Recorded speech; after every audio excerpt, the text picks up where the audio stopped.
It's been a busy day for you, I'm sure, busy night as well. We talk about the polls being extended for 2 hours because of the massive turnout. Does that benefit the challenger or the incumbent?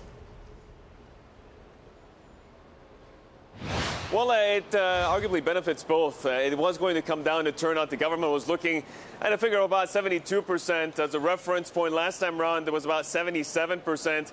We just got back from a polling station, and the queues were going back as far as the eye could see. Still plenty to get through. Probably midnight local time is not even enough of a deadline.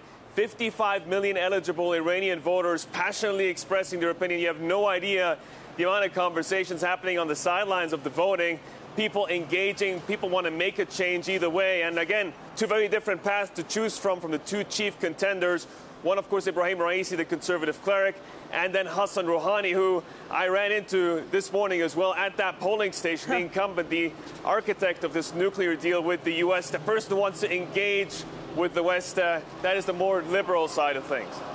Is it really that binary, Yousef? Is it so binary as a reformist? Is Rouhani really as reformist and seen as reformist as we would hope versus someone who's more a part of the establishment and will protect Islamic identity, I think is how I've seen it said?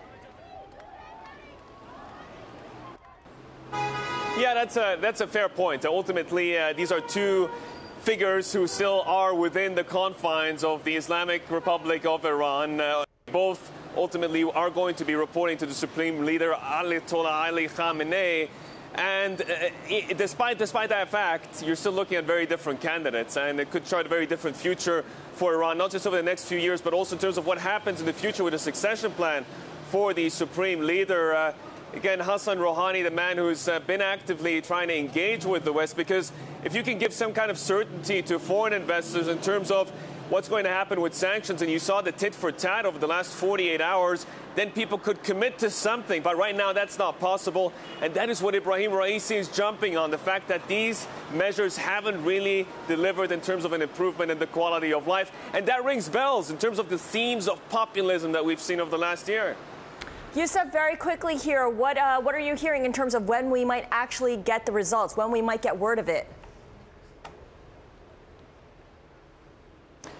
Overnight, early morning hours, Saturday. They've implemented some new electronic systems to try to speed things up, but it shouldn't take too long before we find out whether there's a clear result or whether we go to round two for a runoff on May 26.